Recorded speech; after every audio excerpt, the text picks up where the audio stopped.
We work obviously very closely with the IAEA in addressing concerns about Iran's nuclear program, and that cooperation and coordination remains. But I think, again, you just have to look at this. This is a disappointment. It wasn't all that surprising, frankly. But we're going to look at the totality of the issue here, and the letter, and what we think is the best course of action moving forward. So if this wasn't surprising, would it be a surprisingly positive move if the Iranians were then to do an about turn and allow the inspectors to view this site? We'll wait and see. Watch this space. That falls into the speculative. In the vein of the moving cautiously vein, what is Washington telling the Netanyahu government? Oh, I thought that was sorry, that was the end of your question, though. So shocking. Yeah, that's right. No, but thanks. Look, we've been very clear that we continue to consult very closely with Israel on our concerns about Iran. And, the president's also been clear in saying that, there's still a chance for diplomacy here. And we think that the pressure is having an effect. And we're going to continue to pursue that route. But there's a considerable amount of agitation, both here in Washington and in Israel, for some sort of action.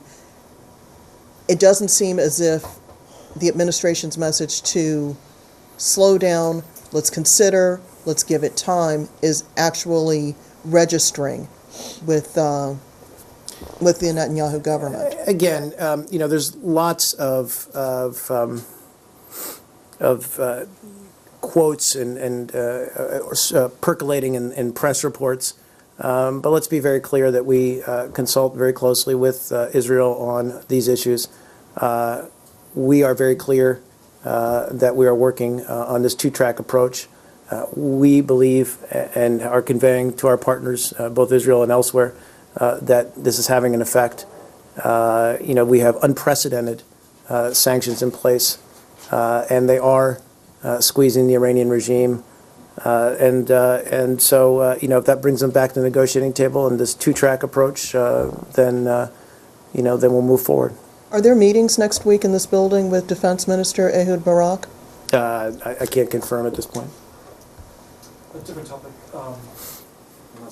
Just briefly, I was wondering if you had any message to President Chavez of Venezuela. His health has apparently deteriorated. Well, again, I don't have all the details, and I've just seen public comments by him. It's really a private matter, so I would refrain from any comment. Yeah, go ahead. On the EU carbon emissions thing, there was this meeting in Moscow where apparently all the countries, there are a number of them that are opposed to the carbon emissions law for airlines, have agreed on what they're calling a basket of measures that they might take to respond. I'm wondering, firstly, can you tell us, did the U.S. participate in this meeting? Are you signed up for this basket of measures, and what are they? Well, again, there is, I understand, just to rewind, as you mentioned, on February 21st and 22nd in Moscow, Russia did, in fact, host a meeting of 32 countries that were concerned about the application of the European Union's emission trading scheme to non-EU air carriers. And just to answer your one of your questions, the United States and Singapore did serve as vice chairs. I believe we were represented by the Department of State, obviously, but also the Department of Transportation, including the Federal Aviation Administration. There is, I understand, a declaration that will be issued by the Russian government. I don't know if it's been issued yet. And, our position has been very clear on the inclusion rather, the U.S. position on the inclusion of its airlines in this emissions trading scheme has been very clear and consistent. We believe that the EU needs to cease application of this scheme to foreign airlines and engage meaningfully with the International Civil Aviation Organization to find and develop a global approach to this problem. Are you able to discuss what sorts of countermeasures might be contemplated? I think it's premature. We are looking at various actions that we might take, but frankly, what we're really hoping for is that the EU recognizes our concern and the concern of these some 32 countries and again, finds a way to address these concerns by working through the International Civil Aviation Organization. One final Yeah, follow-up sure. on this.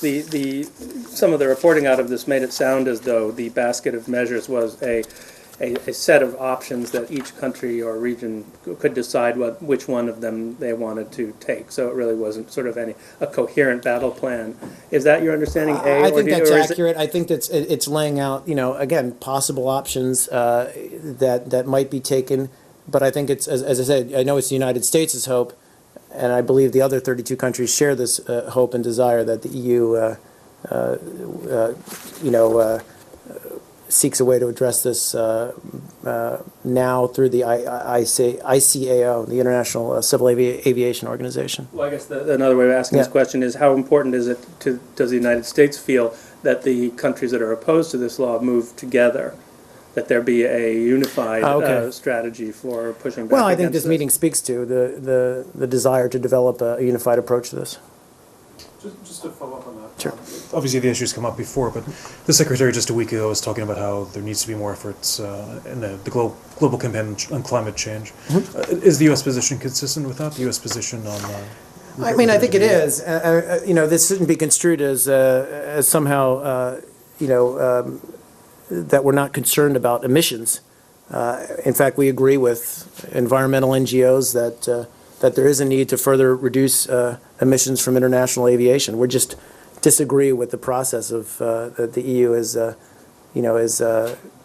basically setting the scheme against other international airlines. We think it's unfair.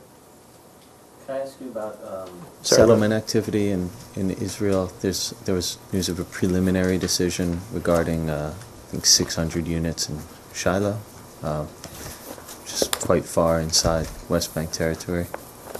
Mm-hmm. Do you have a reaction to this that's different than previous reactions, or the same? I really don't.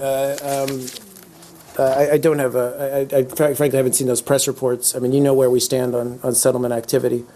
We don't believe it's in any way constructive to getting both sides back to the negotiating table.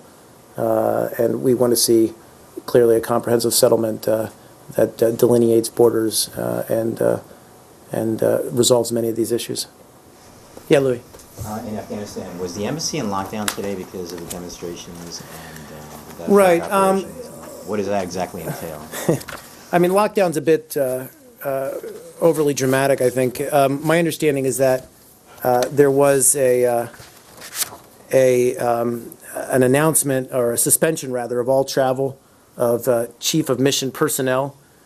And my understanding too is that movement was later suspended for employees in the southern part of Afghanistan as well. And this announcement was pushed out over the embassy website as well as via Twitter.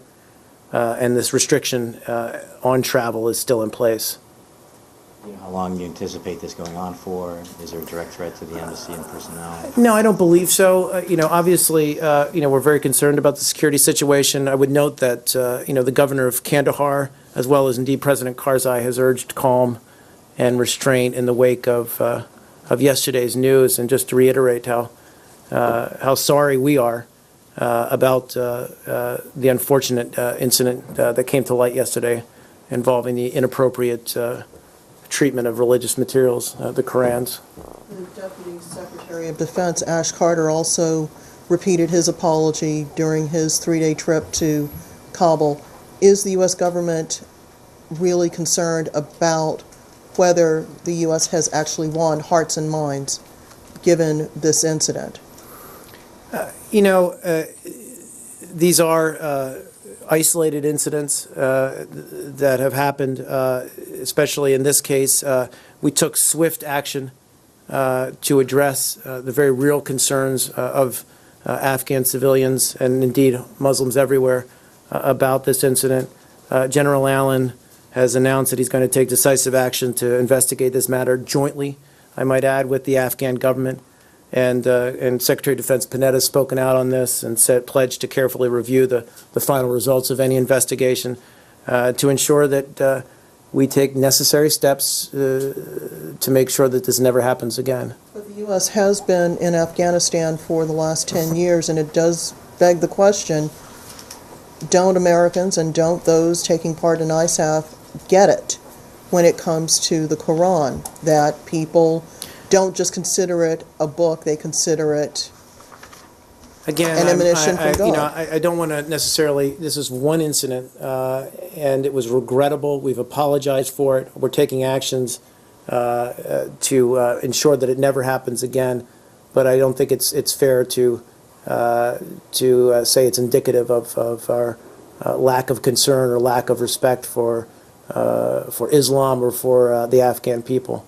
I wasn't saying that, but it does, you know, people have raised the question, how could anyone who has been deployed in Afghanistan in 2012 not understand that if you see this particular religious text, that you need to give it treatment other than you would give copies of old textbooks or copies of old newspapers or, you know, copies of meeting briefs, you know, that you need to just stop and treat it differently, because it's not just, Right. you know, No, I the get it. demonstration outside Bagram. It's, you know, we've seen it in, you know, 2 other provinces. I get it. And I we've mean, seen it in and Kabul. clearly, you know, fundamental mistakes were made in this case. We've apologized for them. I mean, in terms of training and awareness among our military personnel, I'd have to refer you to the Department of Defense. Yeah, go ahead in the back. President Karzai has met some Taliban sympathizer clerics in Pakistan. Has Afghanistan or Pakistan, anybody of them informed you what those discussions were about? Were they about reconciliation? I don't have any I don't have any information about those meetings. I mean, you know, speaking more broadly about reconciliation efforts, you know where we stand. We want to see an Afghan to Afghan talks go forward, and so in that regard, we're supportive of President Karzai's efforts. But I don't know any specific details of these meetings. Okay, and if at all those are aimed at reconciliation and bringing Pakistan-based Taliban on board for this, and he is apparently taking an active role, he has also Taliban for direct talks. Is it because of his earlier displeasure on being bypassed by the U.S. in these talks? What's the reason? No, behind and I that? think you know the numerous visits and meetings between Mark Grossman and President Karzai are a strong indication that we've been consulting with his government throughout this process. And again, he's supportive of this. We're supportive of it. I think Toria put it, you know, we want to at some point step away from this and have it be an Afghan to Afghan reconciliation process. Okay. And lastly, Secretary Clinton talked about religious outfits in Pakistan, and she wanted Pakistan to take action against them. Now, if President Karzai is talking to those groups, trying to bring them on board, and Pakistan apparently is also reluctant to take that action, do you think all this effort will result in a compromise on the sort of action that you require from Pakistan? Well, again, we've been very clear about our red lines, and indeed the Afghan government's red lines for those for those Taliban who would participate in any reconciliation process. And so the groups that we're talking about, that the Secretary raised her concerns about operating in Pakistan, are very clearly not part of this process and not interested. They're carrying out violent attacks against Afghans and also international entities in Afghanistan. Yeah, go ahead. Mark, thanks. Yep. DPRK US talks tomorrow in Beijing.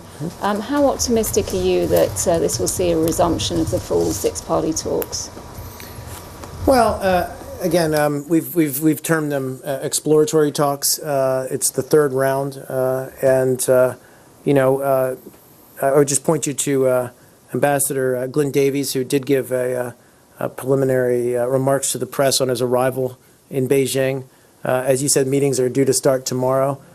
You know, I think we're going to see you know, how those talks proceed. You know, we're always, I think, cautiously optimistic.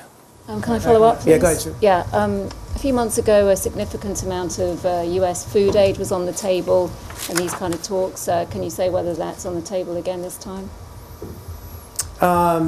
You know, it's a good question whether they're going to talk specifically about the food aid question. I'll try to get more details, whether that's going to be really discussed here. As you know, we had some concerns. We were asking for the North Koreans to respond to those concerns.